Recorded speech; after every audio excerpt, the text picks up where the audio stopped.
यातील एक महत्त्वाची बाब अशी आहे की गेले 3 वर्ष सलग राज्याचा उद्योगमंत्री म्हणून याच मतदारसंघानं मला निवडून दिलं.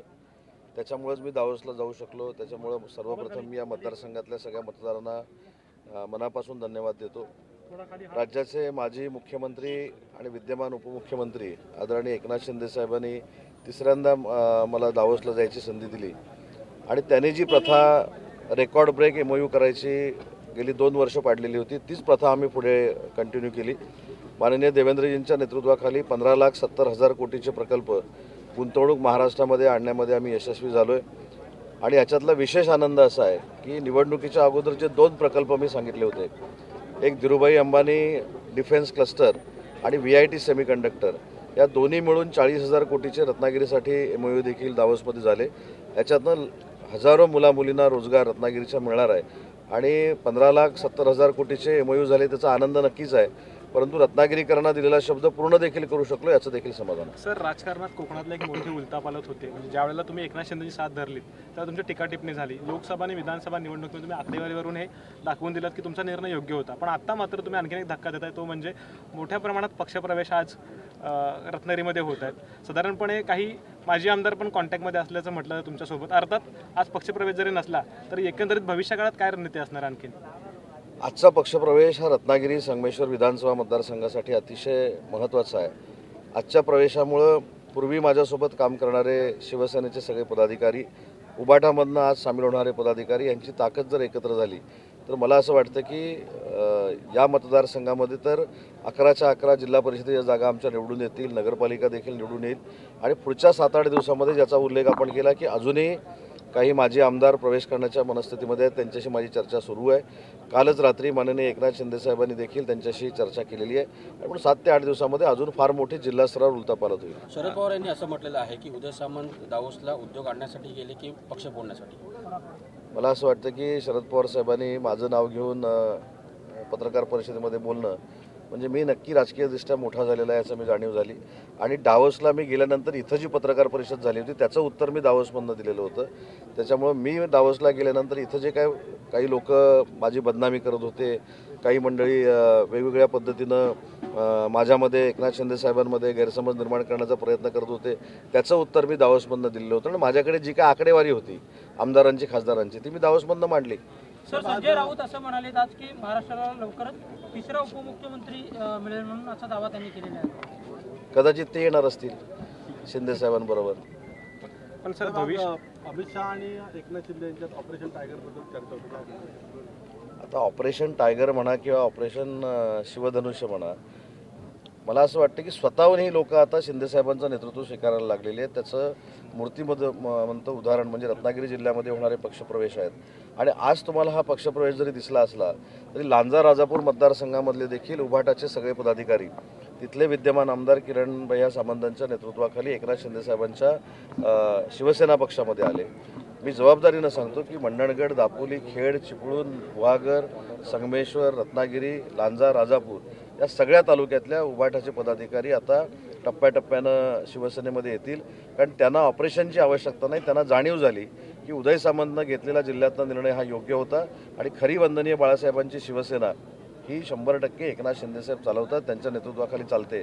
म्हणूनच फार मोठा भक्कम पाठिंबा हा आम्हाला मिळतो. सर, बाळासाहेबांनी शिवसेनेचा उल्लेख केला, त्यावरती बोलताना शरद पवार असं म्हणाले की काल जे मेळावे झाले त्या मेळाव्यामध्ये उद्धव ठाकरे यांच्या सभेला जी गर्दी आहे ती जास्त होती. कारण की शरद पवार हे तुम्हाला म्हणजे तुमच्यासाठी गुरुस्थानी आहेत राजकारणात, तुम्ही त्यांना खूप मानता. त्याच्यामुळे याच्यावरती उत्तर काय असतं? म्हणूनच मी सांगितलं की पवार साहेबांच्या स्टेटमेंटवर मी स्टेटमेंट करणं हे योग्य नाही.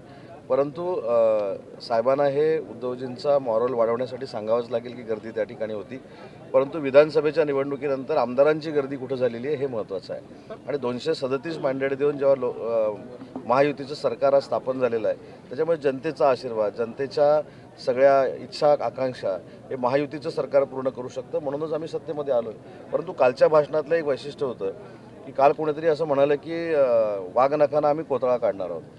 एक पक्ष जो आहे तो वाघ नखानं कोथळा काढणार आहे आणि एक पक्षाचे नेते लंडनला असलेलं वाघनख छत्रपती शिवाजी महाराजांचं महाराष्ट्रामध्ये आणणारे नेते. त्याच्यामुळे महाराष्ट्राला माहिती आहे कोण चांगलं आहे आणि कोण वाईट आहे. कालच्या मेळाव्यामध्ये उभाटाचे नेते सुद्धा आणि पदाधिकारी सुद्धा काही अनुपस्थित होते, ज्यावरती सध्या राजकीय चर्चा रंगलेली पाहायला मिळते. नाही, पण मला असं वाटतं की राजकीय चर्चा रंगत असताना मला प्रश्न विचारण्यापेक्षा जे सकाळची पत्रकार परिषद घेतात त्यांना विचारा ना की तुमचे खासदार कुठे होते, तुमचे आमदार कुठे होते. आता झालंय कसं की ज्यांचा राजकीय अस्त झालाय त्यांचा राजकीय उदय होण्यासाठी कोणाच्या तरी नावाचा उपयोग केला पाहिजे, ते माझा करतात. मला असं वाटतं की त्यांना विचारलं पाहिजे, बाबा आमदार कुठे होते, खासदार कुठे होते, त्यांना विचारा ना. आणि किती अब्सेंटी होती तुम्हाला माहिती आहे. पण सर ते तुमच्या कॉन्टॅक्टमध्ये आहेत का काही पदाधिकारी जे मला सगळ्याच गोष्टी सांगायच्या नसतात. मी जे आता सध्या वास्तव आहे ते तुम्हाला मी सांगितलं. 10 ते 12 माजी आमदार येत्या महिन्यात दीड महिन्यामध्ये माननीय एकनाथ शिंदे साहेबांच्या नेतृत्वाखाली काम करायला सुरुवात करतील. खासदारकीचे लढलेले उमेदवार हे देखील साहेबांबरोबर येतील. ते फार मोठं परिवर्तन होणार आहे आणि शिवसेना ही कुठच्याही परिस्थितीमध्ये 80 पैकी 60 जागा घेऊन महाराष्ट्रामध्ये सत्तेवर आलेली आहे. माननीय देवेंद्रजींच्या नेतृत्वाखाली आम्ही काम करतो आहे. आणि काल देखील मी सांगितलं की 97 पैकी 20 आणि 80 पैकी 60 हे जर आपण कॅल्क्युलेशन काढलं तर आमचा स्ट्राईक रेट हा 80% आहे आणि त्यांचा स्ट्राईक रेट 17% आहे. तो 25पर्यंत न्यावा, त्याच्यासाठी काहीतरी करावं ना. उगाच सकाळी उठल्यापासून आमच्यावर टीका करायची, शिंदेसाहेबांना बदनाम करायचं, त्यांच्यावर टीका करायची, भरत शेठ गोगावलेंना पालकमंत्री मिळालं नाही म्हणून त्यांच्या बाबतीत काहीतरी बोलायचं. आणि ज्या लोकांनी कोविडमध्ये किचडीमध्ये भ्रष्टाचार केलेला आहे, त्या हॉस्पिटलमध्ये भ्रष्टाचार केलेला आहे, त्यांनी आम्हाला काय शिकवावं. माझी विनंती आहे, राजकारणासाठी राजकारण म्हणून एखाद्याला बदनाम करण्यापेक्षा जी वस्तुस्थिती आहे त्याचं आत्मचिंतन काही लोकांनी करणं गरजेचं आहे. कोकणातले काही आकडेवारी आहे का माझे आमदार खासदार सोडलेलं नाही आणि माफी मी मागितलेली नाही तर वाजपेयी आणि अडवाणींनी मागितली होती 92-93च्या दंगलीनंतर. अटल बिहारी वाजपेयी साहेब असतील, अडवाणी साहेब असतील, ही देशाची उत्तुंग नेतृत्व होती. मला असं वाटतं की एक निश्चित झालेलं आहे, मी जे प्रामाणिकपणानं सांगतो, माझ्या मतदारसंघामध्ये देखील मुस्लिम बांधव आणि भगिनी आहेत, त्यांच्यासाठी देखील जीवापाड आम्ही विकासाची कामं करत असतो. पण तुम्ही जर उबाटाची मताची आकडेवारी बघितली तर काँग्रेसमुळे मुस्लिम बांधव आणि भगिनी हे त्यांच्यासोबत गेले, हे निर्विवाद सत्य आहे. आणि काँग्रेसला आता जाणीव झाली की आमच्यामुळं UBT वाढते, मुस्लिम समाजाची मतं तिकडे जाऊन, म्हणून ते देखील आता फारकत घेत आहेत. त्याच्यामुळे प्रत्येकानं प्रत्येकाचा पक्ष सांभाळावा. आम्ही एकनाथ शिंदेसाहेबांच्या नेतृत्वाखाली खऱ्या अर्थानं वंदनीय बाळासाहेबांची शिवसेना चालवण्यामध्ये यशस्वी झालेलो आहोत आणि यशस्वी होऊ. बांद्रामध्ये म्हणजे मातोश्री हे कलानगरला आहे, तिथे स्वतः वंदनीय बाळासाहेबांचं वास्तव्य होतं आणि त्याच वास्तव्यामधनं बाळासाहेबांनी एक ललकारी दिलेली होती की माझ्या शिवसेनेची मी काँग्रेस होऊ देणार नाही. त्याच ठिकाणी हाताला मतदान करा म्हणून UBT सांगते. याचा अर्थ एकनाथ शिंदेसाहेब बाळासाहेबांचा विचार पुढे घेऊन जात आहेत, त्यांचे वारस घेऊन जात नाहीत, हे या निवडणुकीमध्ये स्पष्ट झालं. सर शेवटचा प्रश्न, कोकणातले साधारणपणे काही माजी आमदार किंवा खासदार आहेत का जे तुमच्या कॉन्टॅक्टमध्ये, असे काही आकडेवारी आहे का? नाही, मी सांगितलं ना, मी खरं सांगू का, माझ्या संपर्कामध्ये सध्या जिल्ह्यातल्या शाखा प्रमुखापासून अनेक लोक आहेत, परंतु आता त्यांची नावं घेणं योग्य नाही. मी तुम्हाला पुढच्या 10 फेब्रुवारीपर्यंत अनेक पक्षप्रवेश झालेले आपल्याला दिसतील आणि तुमच्या लक्षात येईल की कुठच्याही परिस्थितीमध्ये रत्नागिरीची जिल्हा परिषद ही वन साईड महायुतीच्या ताब्यात आलेली या प्रवेशानंतर तुम्हाला दिसेल. दुसरा ट्रेलर कधी असणार? कसला ट्रेलर? दुसरा ट्रेलर किती तारखेला?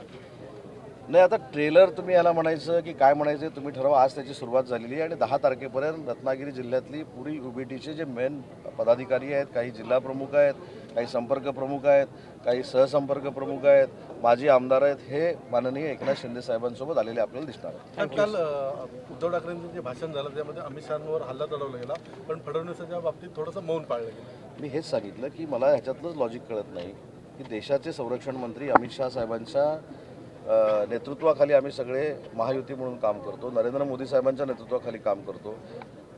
भाषणातनं जहरी टीका या दोन्ही नेत्यांवर करायची आणि आता देवेंद्रजी आल्यानंतर त्यांना परत भेटायला जायचं, हे काय नक्की राजकारण आहे मला कळत नाही. याचा खुलासा त्यांनीच केला पाहिजे. आणि मी काल देखील सांगितलेलं आहे की कदाचित दावोसवरनं जेव्हा देवेंद्रजी येतील त्यांचं स्वागत हीच मंडळी करतील, परंतु त्यांच्या देवेंद्रजींच्या नेत्यांना वाटेल त्या थराला जाऊन बोलायचं आणि देवेंद्रजींबरोबर जवळीक करायची, हे राजकारण देखील आता महाराष्ट्राला कळायला लागलेलं आहे. Thank you sir.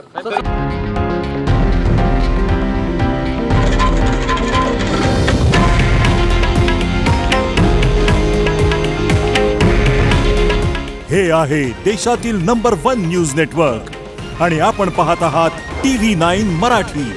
काळजी तुमची, हित महाराष्ट्राचं.